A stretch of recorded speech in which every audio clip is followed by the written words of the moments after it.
सीखना, ज्ञान हासिल करना, लर्निंग, या जिसे हम कह सकते हैं खुद को बदलना, कभी भी आसान नहीं होता। कहीं भी बिल्कुल भी आसान नहीं होता है। मैं चाहता हूं कि तुम लोग इसे मुश्किल मानकर चलो। जैसे हम एक पॉइंट आगे लेकर चलते हैं, ठीक है? ठीक है, ठहरो, हो गया। अब ठहरने के बाद क्या करना है? एक धीमी यात्रा शुरू करनी है। आपने अभी तक आपका जो भी दिमाग था रोका, 1-2 हफ्ते खुद को समय दिया, आंखें बंद करके बैठे, ध्यान में बैठे, ठीक है? पुराने केस खत्म किए, सबको माफ किया, सारे गुस्से जाने दिए, सारी इच्छाएं जो दबी रह गई उसकी उल्हाना दे दी जिसको देनी थी, मन में ही सब खत्म कर दिया, सारे केस बंद करो। अब आगे क्या करना है? ठहरो के बाद यहां से हम एक पोर्टल पर, या अब जिस किसी भी काम में आप आ गए हो, जिस किसी भी काम को आपने चुन लिया है, खास तौर पर मैं विद्यार्थियों के लिए बोल रहा हूं, अब आगे क्या करना है? लिखना।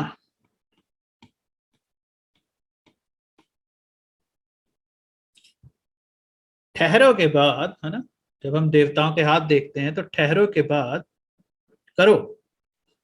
क्रिएटिविटी, ये है क्रिएटिविटी, क्योंकि ये पेन को पकड़ने का तरीका है और सदियों से यही तरीका है। पेन भी हो सकता है, ब्रश भी हो सकता है, एक आर्किटेक्ट भी ऐसे ही रिप्रेजेंट किया जाता है, एक दुनिया को जीतने वाला सिकंदर को भी ऐसे ही रिप्रेजेंट किया जाएगा। यूं करो, आगे बढ़ना। तो अब हम आते हैं लिखना। कैसे लिखकर हम अपने काम को बहुत शानदार बना सकते हैं? लिखना ही सब कुछ है, क्योंकि तुम्हें एक दिन एग्जाम लिखने हैं, अपने लिए भाषण लिखने हैं, मीटिंग में क्या बोलना है वो लिखना है, अपनी गर्लफ्रेंड को एक लव लेटर लिखना है, अपने नीचे काम करने वालों को कैसे ज्यादा काम करने के लिए प्रोत्साहित करना है वो लिखना है। इसलिए तुम्हें एक लेखक बनना होगा, तुम्हें लिखने में माहिर होना होगा। बहुत से बच्चे ना एक बड़ी गलती करते, एग्जाम उन्हें लिखने का देना होता है और तैयारी वो याद रखने की और बोलने की करते रहते हैं, है ना? अरे भाई, तुम्हें लिखना है, तुम्हारा पूरा ध्यान लिखने पर होना चाहिए। और जिन्हें एग्जाम नहीं देना, जो कोई पढ़ाई वगैरह नहीं कर रहे हैं, अब वो स्टूडेंट नहीं रहे, उनको भी लिखना है। बोलने से चीजें याद नहीं रहती, बोलने का याद से कुछ लेना देना नहीं होता। तुम लोग कुछ भी बोलते रहते हो और भूलते रहते हो। देखो होता क्या है, इंसान को अपनी याददाश्त पर बड़ा जबरदस्त ओवर कॉन्फिडेंस होता है। उसे लगता है मैंने जो कहा है वो मैं कभी नहीं भूलूंगा, मैंने खुद ही तो बोला है, मेरे मुंह से ही तो निकला, मैं ही थोड़ी भूल जाऊंगा, ये तो मैं कभी भूलने ही नहीं वाला, क्योंकि अगर मैं भूल गया तो मैं खुद ही फंस जाऊंगा। जबकि सच ये है कि बोलने का यादों से कोई नाता नहीं होता। यादें बनती हैं उनसे जो हमने देखा है, पढ़ा है, सुना है। कई बार जो हमारे दिमाग को याद नहीं होता वो हमारे हाथ को याद रहता है, इसे मसल मेमोरी कहते हैं। अगर अच्छी चीजें लिखना तुम्हारी मसल मेमोरी में बैठ गया तो तुम कई बार बिना होश के भी लिख सकते हो। तुम बड़े बड़े एग्जाम चुटकियों में लिख दोगे। तुम्हें स्टोरी टेलिंग सीखनी चाहिए, करनी चाहिए। कोई कहानी लिखो, उसे मजेदार बनाओ, लिखते जाओ, लिखते जाओ, सुधारते जाओ, सुधारते जाओ। लेखन की कला में माहिर बनो, ऊंचे स्तर की परीक्षाओं की तैयारी में, आईएएस जैसी। एग्जाम को लिखते समय लिखने की कला का प्रदर्शन करना बड़ा जरूरी होता है। आपने जो लिखा है वो किसी बुक की तरह पढ़ा जाएगा। अगर आप बुक पढ़ते हैं तो आपको पता चलेगा कि अगर लेखक अच्छा ना हो तो पूरी बुक पढ़ना अपने आप में एक चुनौती होती है। इससे यह पता चलता है कि लिखने वाले को खुद ही नहीं पता कि वो क्या लिख रहा है। फोटोग्राफिक मेमोरी डेवलप करो, कि एक बार तुमने जो देखा वो तुम्हारे दिमाग में छप जाएगा। मैं तुम्हें सिखाता हूं फोटोग्राफिक मेमोरी कैसे की जाती है। यानी तुम्हें जो जो भी तुम देखोगे वो तुम्हें A to Z हमेशा याद रहेगा, जहां भी देख लो। लेकिन उसके लिए बहुत मेहनत करनी पड़ेगी। तरीका मैं तुम्हें बता देता हूँ। करना क्या है, जैसे कि मान लो आप सुबह घर से निकले, आपने घर से निकलते हुए जो कुछ भी देखा, हर चीज को देखते जाओ, बस देखते जाओ। ये नहीं मैं कह रहा कि याद रखने की कोशिश करो कि मैंने क्या क्या देखा, बस में कितने लोग थे, सड़क पे कितने लोग थे, या उस रेस्टोरेंट में कौन कौन बैठा हुआ था। लेकिन शाम को जब आप वापस आते हैं, ठीक है, शाम को जब आप वापस आते हैं तो लिखो। ऐसा नहीं कि बहुत डिटेल में लिखना है, छोटा ना, मोटी मोटी चीजें लिखनी। लिखो कि आज तुमने क्या देखा, बस में कितने लोग थे, किसने क्या क्या रंग के कपड़े पहन रखे थे, किसकी क्या क्या उम्र थी, उस बस के अंदर जितने लोग बैठे थे उनकी पूरी डिटेल लिखो कि आज तुमने क्या देखा। हाँ, जाहिर सी बात है पहले दिन आप नहीं सही लिख पाओगे, दूसरे दिन, तीसरे दिन, चौथे दिन, पांचवें दिन धीरे धीरे आप बहुत अच्छा लिखना शुरू कर देंगे। और आप जो भी देखोगे, आपके दिमाग को पता है कि अब मैं देखो होता क्या है कि जब आपका दिमाग चीजों को याद क्यों नहीं रखता, क्योंकि वो जानता है कि इनको याद रखने की जरूरत नहीं है। लेकिन जब आप शाम को लिखना शुरू करेंगे तो आपको दिमाग को याद रहेगा कि भैया इनको याद रखना है, क्योंकि शाम को जाके लिखना है। आपकी हरकतों, आपका शरीर जो करता है उस हिसाब से दिमाग डिसीजन लेता है कि चीजों को याद रखना है कि भूल जाना है। अगर आप चीजों को लिखते जाएंगे तो लिखने से पहले तक वो पूरी तरह आपके दिमाग को याद रहेंगी। तो लिखते जाओ, हर रोज लिखो, हर रोज लिखो। मैं ये नहीं कह रहा कि बहुत ज्यादा डिटेल में लिखो, चाहे सिर्फ एक एक शब्द में पहचान लिखते जाओ, लिखते जाओ, लेकिन दिमाग को आदत डालो चीजों को याद रखने की।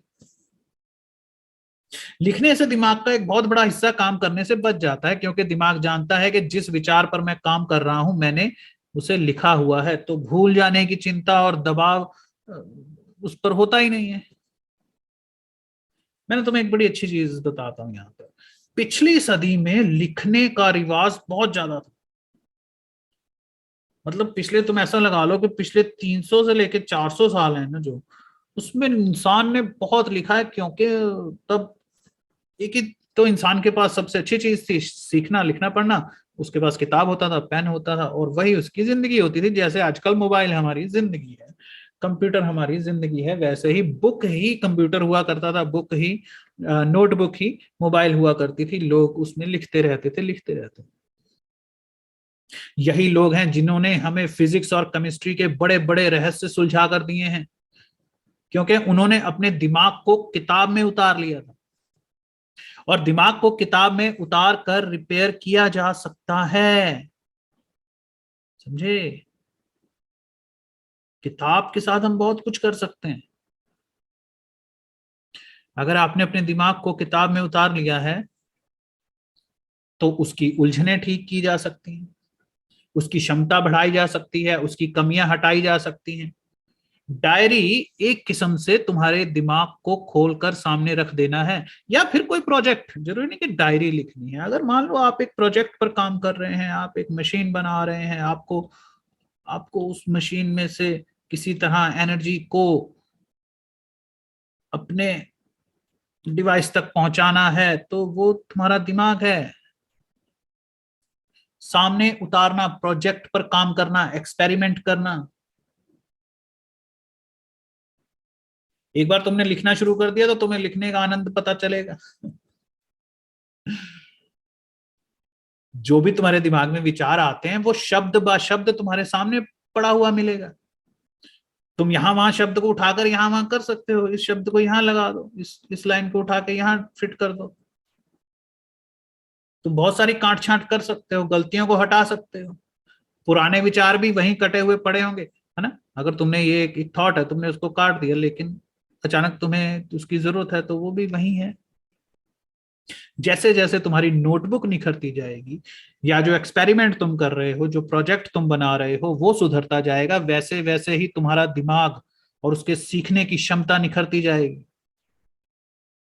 अब तुम्हें अपने दिमाग पर काम नहीं करना है, दिमाग पर काम करना मुश्किल है। किसी चीज पर काम करना आसान होता है। और सबसे हल्की चीज बता रहा हूं, नोटबुक, डायरी, सबसे हल्की। अगर तुम किसी दुकान में हो तो दुकान तुम्हारा दिमाग है। अगर तुम पढ़ाते हो तो वो क्लासरूम तुम्हारा दिमाग है। तुम्हारी क्षमता, तुम्हारी क्वालिटी, उसको ठीक करो, वो अपने दिमाग ठीक हो जाएगा। ज्यादातर लोग क्या करते हैं, दिमाग पर काम करते हैं। वो सोचते हैं परफॉर्मेंस निखरेगी। अरे परफॉर्मेंस पर काम करो, दिमाग निखरेगा। नोटबुक तुम्हारा दिमाग है। अब धीरे धीरे क्या होगा, तुम सब कुछ कचरा बचरा लिखना बंद कर दोगे और खास खास चीजें, चंद टॉपिक लिखना शुरू करोगे। इधर उधर की बातों का सहारा लेकर अपने टॉपिक को और क्लियर करने की कोशिश करोगे। मैं चाहता हूं तुम्हारे अंदर लिखने की और शब्दों पर पकड़ बनाने का एक जुनून हो तुम्हारे अंदर। अगर तुम्हें बोरिंग लगता है तो कोई लव स्टोरी लिखो, कोई सस्पेंस थ्रिलर लिखो, कोई व्यंग भरी कथा लिखो, कोई मर्डर मिस्ट्री लिखो, कोई जासूसी, कोई भूतों वाली।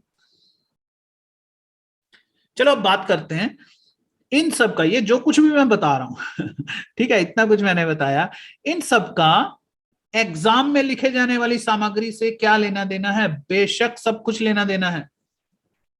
क्योंकि अगर तुम आईएएस जैसे एग्जाम्स, ठीक है, या इंटरव्यू क्रैक करना चाहते हो, तो ऐसे एग्जाम की तैयारी को झेलने के लिए दिमाग के पास पहले से भी तो कुछ अनुभव होने चाहिए। शब्दों से खेलने का अनुभव, अपनी गलतियों को सुधारने का अनुभव। वहां कोई कुछ सिखाने थोड़ी बैठा हुआ है, आईएएस की तैयारी में कुछ समझाने थोड़ी बैठा हुआ है, तुम्हें खुद ही सब कुछ करना है। कोई तुम्हें लिखने की कला थोड़ी सिखाएगा, वो तो तुम्हें खुद सीखनी होगी। कोई तुम्हें नए नए शब्द थोड़ी देगा कि ये वाला शब्द इस्तेमाल करो, वो तुम्हें खुद शब्द खोजने हैं।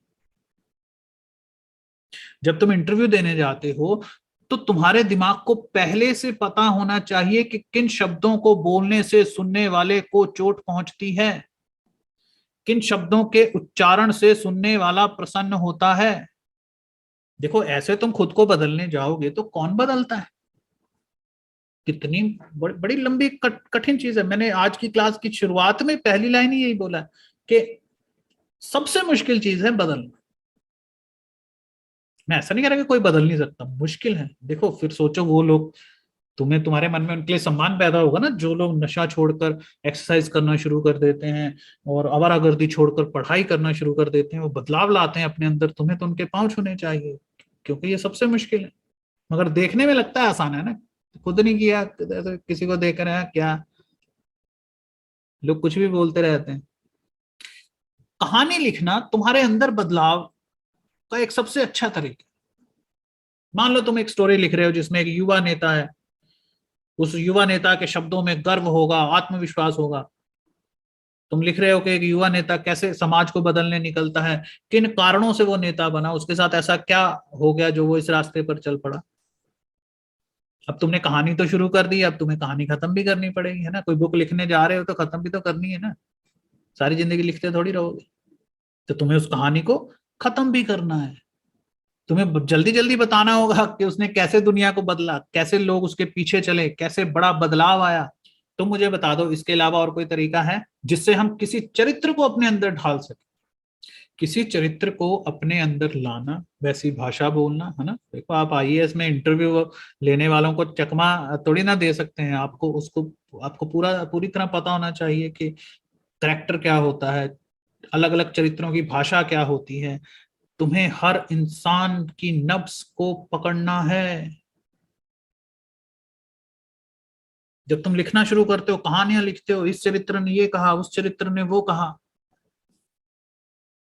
मानो तुम एक कहानी लिख रहे हो जिसमें एक एक एक लड़का है जो प्ले करना चाहता है ना, जो नॉट जो होते हैं ना स्टेज पे नाटक करते हैं, नुक्कड़ नाटक टाइप के, ठीक है। मान लो, है ना, तुम एक स्टोरी लिखते हो, एक लड़का है जो नाटक करना चाहता है, लेकिन उसके बाप को बड़ी चिढ़ है कि भैया ये आदमी नाटक क्यों करता है, नाटक नहीं करने चाहिए, है ना। किसी को भी पसंद नहीं होता कि उनका बेटा नाटक करे। वो चाहते हैं कि शादी कर ले। तो ये लड़का क्या करता है, ये एक लड़की को पटाता है ना। इसको पता है मेरा बाप पैसे नहीं देने वाला, तो ये लड़का क्या करता है, एक लड़की को पटाता है और लड़की को प्यार करता है और कहता है मैं तुझे बहुत प्यार करता हूँ। लेकिन साथ में ये अफवाह भी फैला देता है कि ये जो लड़की है ये चुड़ैल है, ये लोगों के खून चूसती है ये एक पिशाचनी है जो रात को हवा में उड़ती है। पूरे शहर में ढिंढोरा है, ये लड़का खुद ही पिटवाता है कि मुझे एक चुड़ैल से प्यार हो गया है। उसके बाप को पता चलता है कि मेरा बेटा एक ऐसी लड़की के पीछे पड़ा है जो डायन है ना। तो लड़के का बाप क्या कहता है, अरे मेरे बाप, इस लड़की का पीछा छोड़, है तू भाई नाटक ही कर ले। मैं तुझे नहीं रोकूंगा, ये ले पैसे और मुंबई चला जा। देखा स्टोरी। चरित्र धोखेबाज होते हैं, चरित्रों को समझने के लिए उनमें उतरना पड़ता है ना। इस लड़की जैसी की चटनी बनानी पड़ती है, इसको बीच में बलि का बकरा बनाकर फंसाना पड़ता है, इसको चुड़ैल बताना पड़ता है। जब तुम लिखना शुरू करोगे तो तुम्हें इंसानी फितरत समझ में आएगी, ऐसे नहीं समझ में आएगी, सोच सोच के नहीं समझ में आएगी। पढ़ पढ़ कर भी आती है, ठीक है, क्योंकि वो किसी ने लिखा है, लेकिन अगर तुम खुद लिखो, क्योंकि तुम्हें कभी ना कभी तो लिखना है ना, बहुत कुछ लिखना है। खैर एक क्वेश्चन देखते हैं, बड़ा अच्छा क्वेश्चन है। क्या है क्वेश्चन? अगर पढ़ाई के साथ साथ काम करना पड़ रहा है तो कैसे पढ़ाई करें? ओके,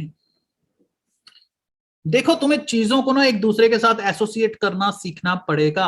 अगर तुम्हारी दुकान है या तुम किसी की दुकान पर काम करते हो तो तुम्हें दाल का नाम चंगेज खान रखना चाहिए, है ना, चंगेज खान। और राजमा का नाम रखना चाहिए टीपू सुल्तान। ठीक है। अब अगर मान लो एक ग्राहक आकर कहता है कि भाई साहब आधा किलो राजमा पैक कर दो, तो मन में दोहराओ कि टीपू सुल्तान का जन्म 20 नवंबर 1750 में हुआ था, है ना, आधा किलो 50।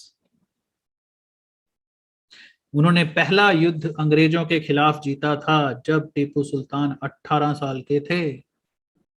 जो भी करंट टॉपिक तुम आजकल पढ़ रहे हो, उसको आटा नमक दाल के साथ जोड़ दो, एसोसिएट करो।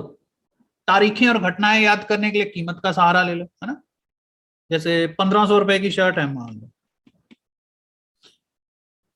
तो उस टी शर्ट का नाम रखो, उस 1500 वाले मटेरियल का नाम रखो। जैसे 1500 ईसा पूर्व में आर्यों का आगमन हुआ था, ऋग्वेद की रचना हुई थी, वैदिक काल का प्रारंभ हुआ था, है ना। ऐसी चीजें हम याद कर सकते हैं। जैसे 49 रुपीज का 49 रुपीज का हैंड वॉश तुम बेच रहे हो, तो याद रखना कि भगवान बुद्ध को पीपल के पेड़ के नीचे समाधि के 49वें दिन ज्ञान की प्राप्ति हुई थी। अगर तुम 8 रुपए वाली चीज ले रहे हो या दे रहे हो, है ना, या 8 रुपए वापस कर रहे हो, तो अपने मन में दोहराओ। क्या? क्या दोहराओ? 8 क्या है? सम्राट अशोक की धम्म यात्रा के प्रारंभ का वर्णन 8वीं शिलालेख में मिलता है ना। मुझे इसलिए याद है क्योंकि मैंने ऐसे ही एसोसिएट किया। बहुत सारी चीजें जब मैंने याद किया था तब रानीगंज में सबसे ज्यादा कोयला मिलता था। तो हमने कैसे याद किया था? रानी मुखर्जी के सिर पर, है ना, कोयला गिरा और रानी मुखर्जी गंजी हो गई। क्या हो गया? रानीगंज में क्या मिलता है? कोयला। आपको चीजें याद करने के लिए उन्हें एक दूसरे के साथ एसोसिएट करना है। तुम्हारे ऑफिस में या पेट्रोल पंप पर तरह तरह के लोग आते होंगे, पहली बार आने वाले ग्राहक का नाम अंग्रेज रख दो। ठीक है, देखो, हालांकि मैं ये बातें कह रहा हूं, लेकिन फिर भी हालांकि मैं तुम्हें कह रहा हूं कि ऐसे नाम रखो, ऐसे ऐसे चीजों को एसोसिएट करो, ये एक तरीका है। लेकिन फिर भी जो मैं चाहता हूँ वो थोड़ी ऊंची ऊंची एक्सपेक्टेशन है।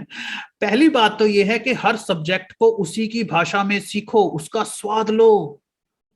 वो टेस्ट उस वक्त तुम्हारी जुबान पर महसूस होगा। जैसे तुम्हें किसी और चीज का टेस्ट पता चलता है ना, बिल्कुल वैसे ही हर सब्जेक्ट का एक टेस्ट होता है। फिर तुम्हें चीजों को याद रखने के लिए बाहरी कहानियों का सहारा नहीं लेना पड़ेगा। फिजिक्स का मजा फिजिक्स की भाषा में ही छुपा है। वहां कहानी को लंबा नहीं किया जाता, हर शब्द के बाद जो शब्द आता है वो पिछले शब्द को समझाता हुआ हमें अगले शब्द की ओर ले जाता है। क्योंकि वैज्ञानिक भाई साहब, जब वैज्ञानिक कोई खोज करते हैं और वो लिखते रहते हैं ना, खोज करते करते साथ में लिखते रहते हैं थ्योरी, तो वो अपनी बात को इतने कम शब्दों में लिखते हैं कि उससे ज्यादा कम शब्दों में वो बात लिखी ही नहीं जा सकती। तो उसको उस भाषा में पढ़ना, उसको उसी भाषा में जीना बड़ा मजेदार है, वो बहुत अच्छी चीज है। ऐसा नहीं है कि अगर कोई आदमी विज्ञान को विज्ञान की भाषा में पढ़ रहा है तो वो तुम लोगों से ज्यादा समझदार है, या तुम उस कहानियों का सहारा ले रहे हो तो तुम कम समझदार हो। अरे नहीं नहीं, इसमें क्या बात है, हर आदमी अपने काम की भाषा बोलता है। इसमें कोई बड़ी बात नहीं है, इसमें कोई बुरी बात नहीं है। अगर कोई फौजी आदमी कोई बात बता रहा है तो यही कहेगा ना कि कमांडर की आवाज सुनकर रौनक सिंह गोली की तरह भागा। तो कोई ट्रक ड्राइवर कहेगा ब्रेक लगा भाई, ब्रेक लगा। लोग अपने काम में ऐसे ही खोए होते हैं, तुम्हें भी खोना है। तुम्हें काम करना नहीं है, तुम्हें काम होना है। कहानियां हर तरफ तुम्हारी मदद करती हैं।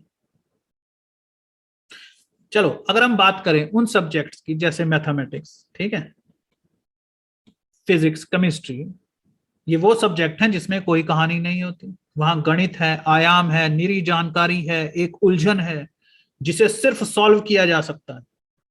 अगर तुम कोई फॉर्मूला, कोई एप्लीकेशन, इक्वेशन, कंजक्शन, कोई प्रॉब्लम, कोई एल्गोरिथम, कोई इलस्ट्रेशन याद करना चाहते हो तो उसके लिए भी काल्पनिक घटनाओं को एसोसिएट किया जा सकता है। कैसे किया जा सकता है,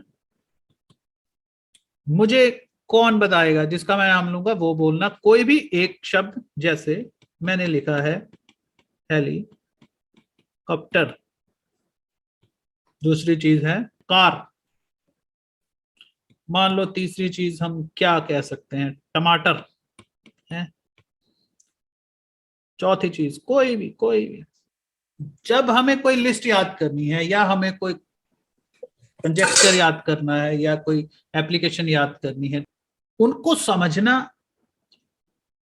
हर एक चीज को उसकी सही जगह पर रखना, कैलकुलेशन करना, उसमें कहानी नहीं डाली जा सकती। लेकिन उसके ऊपर कहानी का स्टिकर लगाया जा सकता है, या फिर हम उसको दूसरी तरह से समझते हैं कि हम चीजों को एक के बाद दूसरी, दूसरे के बाद तीसरी कैसे याद कर सकते हैं। जैसे हमारे पास है हेलीकॉप्टर। हाँ, एक हेलीकॉप्टर उड़ रहा था, उड़ते उड़ते उसका बैलेंस खराब हुआ, वो एक कार में जा टकराया।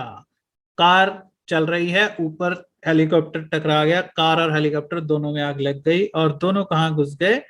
टमाटर के गोदाम में।